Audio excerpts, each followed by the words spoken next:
வணக்கம். இன்னைக்கு நாம சேர்ந்து ஒரு 2000 வருஷம் பழமையான ஒரு புதையல தொறக்க போறோம். அதோட பேரு அடக்கம் உடைமை, அதாவது சுயக்கட்டுப்பாட்டோட சக்தி. ஆனா நம்மளோட இந்த பயணம் ஒரு மாதிரியான விசித்திரமான புதிர்ல இருந்து தான் ஆரம்பிக்குது. இப்போ இது கொஞ்சம் கேளுங்களேன். Foreign speech. என்னங்க இது? ஏதோ புரியாத பாஷை மாதிரி இல்ல? இல்லனா ஏதோ ரகசிய சங்கேத வார்த்தை உடைஞ்சு போன மாதிரி இருக்கல்ல? ஒருவேளை ரொம்ப பழமையான ஒரு பெரிய ஞானம் காலப்போக்குல நம்ம காதுக்கு இப்படிதான் வந்து சேருமோ?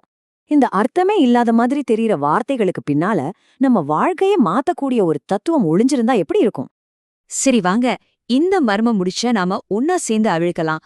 அதுக்குள்ள என்னதான் ரகசியம் இருக்குன்னு பாத்துருவோம். முதல் பகுதி மொழிபெயர்ப்புல தொலைஞ்சு போன ஒரு செய்தி. அதாவது நாம கேட்ட அந்த வார்த்தைகளோட உண்மையான மூலம் என்ன, அது எப்படி இப்படி தப்பா புரிஞ்சுக்கப்பட்டுச்சுன்னு இப்போ பார்க்கலாம். நாம முதல்ல கேட்டோம்ல, அது ஒரு வெளிநாட்டு மொழியெல்லாம் கிடையாது. அது கிட்டத்தட்ட 2000 வருஷம் பழமையான ஒரு தத்துவ ஞானத்தை திறக்கிறதுக்கான ஒரு சாவி. ஆமாங்க, ஒரு சின்ன உச்சரிப்பு பிழை ஒரு பெரிய உண்மையை நம்ம கிட்ட இருந்து மறைச்சிருக்கு. இதோட உண்மையான மூலம் திருவள்ளுவர் எழுதின திருக்குறள். அறம், நெறி, ஒழுக்கம்னு மனுஷ வாழ்க்கைக்கு தேவையான எல்லாத்தையும் பத்தி பேசுற ஒரு உலக பொதுமறை. நாம கேட்ட அந்த குழப்பமான வார்த்தைகள் திருக்குறளோட அடக்கமுடைமை அதிகாரத்தோட தப்பான ஒரு ஒலிவடிவம்தான். அப்போ அந்த மர்மம் இப்ப விலகிடுச்சு. அந்த செய்தியோட மையக் கருத்தே இதுதான், சுய கட்டுப்பாட்டோட மேன்மை. அடக்கும் உடைமை, இதுக்கு என்ன அர்த்தம்னா சுய கட்டுப்பாட்ட ஒரு சொத்து மாதிரி வச்சிருக்கிறது. நம்ம மனசு, நம்ம பேச்சு, நம்ம செயல், இது மூணையும் தப்பான வழியில போகாம பாத்துக்கிற ஒரு உன்னதமான பண்பு. இது வெறும் கட்டுப்பாடு மட்டும் இல்ல, இது ஒரு பாதுகாப்புன்னே சொல்லலாம். திருக்குறள்ல இதுக்கு ஒரு வரி இருக்கு, ரொம்ப தெளிவா சொல்லுது. காக்க பொருளா அடக்கத்தை, ஆக்கம் அதனினூன்கு இல்லை உயிர்க்கு. அதாவது அடக்கத்தை ஒரு புதையல் மாதிரி நம்ம பாதுகாக்கணுமா. ஏன் தெரியுமா? ஏன்னா நம்ம வாழ்க்கையில அதை விட ஒரு பெரிய சொத்து, ஒரு பெரிய செல்வம் வேற எதுவுமே கிடையாது. சரி, இந்த சுய கட்டுப்பாட்டை நம்ம வாழ்க்கையில எப்படி கொண்டு வர்றது?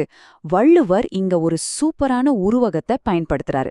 நம்ம ஐம்புலன்களை எப்படி பாதுகாக்கிறதுன்னு பாப்போம். திருக்குறள் நம்ம ஐம்புலன்களையும் ஒரு பெரிய கோட்டையோட 5 வாசல்களா சொல்லுது. கொஞ்சம் யோசிச்சு பாருங்களேன்.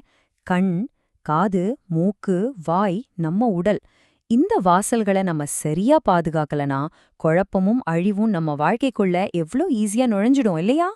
அந்த காலத்துல உலக ஆசைகள்ல இருந்து கண்ணை காப்பாத்துறது ஒரு பெரிய சவாலா இருந்துச்சு. ஆனா இன்னைக்கு முடிவே இல்லாம போயிட்டே இருக்கிற இந்த சோஷியல் மீடியா ஸ்க்ரோல்ல இருந்தும், நிமிஷத்துக்கு நிமிஷம் வர நோட்டிஃபிகேஷன்ல இருந்தும் நம்ம கவனத்தை காப்பாத்துறதுதான் மிகப்பெரிய சவால். பாருங்க, வாசல்கள் மாறல, ஆனா வாசலுக்கு வர்ற சோதனைகள் மாறிடுச்சு. அதே மாதிரிதாங்க, அப்போ தேவையில்லாத புறம் பேசுறதுல இருந்து நாவ காக்குறது ரொம்ப முக்கியமா இருந்துச்சு. இன்னைக்கு ஆன்லைன்ல எதையாவது பார்த்துட்டு டக்குன்னு கோவமா ஒரு காமெண்ட் போடணும்னு தோணுது இல்லையா? அந்த உணர்வை கட்டுப்படுத்துறது தான் முக்கியம். இதுவும் நாவ காக்குறதோட ஒரு பொது வடிவம் தான். ஒரே ஒரு நிமிஷம் யோசிச்சு பாருங்க. எப்ப பார்த்தாலும் இன்டர்நெட்ல கனெக்ட் ஆகி இருக்கிற இந்த உலகத்துல உங்க வாசல்களை நீங்க எத்தனை தடவை கவனிக்காம திறந்து வைக்கிறீங்க? எந்த வாசல் வழியா அதிக குழப்பம் உங்க மனசுக்குள்ள வருது? இப்போ அந்த 5 வாசல்கள்லயே ரொம்ப சக்தி வாய்ந்த, அதே நேரத்துல ரொம்ப ஆபத்தான ஒன்ன பத்தி பேசலாம். அது நம்ம நாக்கு, அதாவது நம்மளோட வார்த்தைகள். திருக்குறள் நாக்கை கட்டுப்படுத்துறதுக்கு ரொம்ப ரொம்ப முக்கியத்துவம் கொடுக்குது. ஏன்னா மத்த புலன்கள் செய்யற பாதிப்பை விட நாக்கு செய்யற பாதிப்பு ரொம்ப ஆழமானது, நிரந்தரமானது. அதனால இது ரொம்ப கவனமா பாதுகாக்கப்பட வேண்டிய ஒரு வாசல். இந்த குறளோட ஆழத்தை கொஞ்சம் பாருங்க. தீயினார் சுட்ட புண் உள்ளாரும் ஆறாதே நாவினார் சுட்ட வடு. அதாவது நெருப்பால ஏற்பட்ட காயம் கூட கொஞ்ச நாள்ல ஆறிடும், தழும்பு கூட மறைஞ்சிடும். ஆனா நாவால, அதாவது தப்பான ஒரு வார்த்தையால ஏற்பட்ட காயம் மனசுல எப்பவுமே ஆறாத ஒரு வடுவா தங்கிடும். வார்த்தைகளோட பாரம் அவ்வளவு அதிகம்.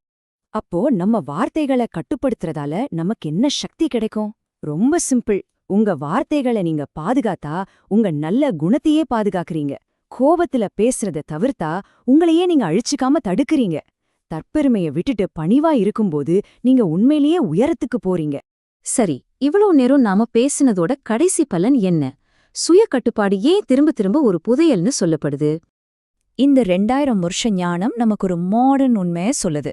அது என்னன்னா, சுய கட்டுப்பாடுங்கிறது நம்ம சுயந்திரத்தை பறிக்கிற ஒரு ஜெயில் கிடையாது. அது நம்ம மன அமைதியையும் நம்ம சக்தியையும் வெளியில இருந்து வர குழப்பங்கள்ல இருந்து பாதுகாக்கிற ஒரு ஸ்டீல் கவசம். கடைசியா இந்த ஒரு குறள் எல்லாத்தையும் அழகா சொல்லிடும். ஒருமையுள் ஆமை போல் ஐந்தடக்கல் ஆற்றின் எழுமையும் ஏமாப்புடைத்து. ஒரு ஆமைக்கு ஆபத்து வரும்போது எப்படி அதோட 5 உறுப்புகளையும் ஓட்டுக்குள்ள இழுத்து தன்னை காப்பாத்திக்குதோ, அதே மாதிரி ஒருத்தர் தன்னோட 5 புலன்களையும் அடக்க கத்துக்கிட்டா அந்த ஒழுக்கம் அவருக்கு பல ஜென்மங்களுக்கும் ஒரு பெரிய பாதுகாப்பா இருக்கும். இந்த அலசலை நாம முடிக்கிற நேரத்துல உங்களுக்கான ஒரு கடைசி கேள்வி. உங்க வாழ்க்கை கோட்டையோட அந்த 5 வாசல்கள்ல இப்போதைக்கு எந்த வாசலுக்கு அதிக பாதுகாப்பு தேவைப்படுதுன்னு நினைக்கிறீங்க? உங்க கண்களுக்கா, காதுகளுக்கா, இல்ல உங்க நாவுக்கா? இத பத்தி கொஞ்சம் யோசிச்சு பாருங்க.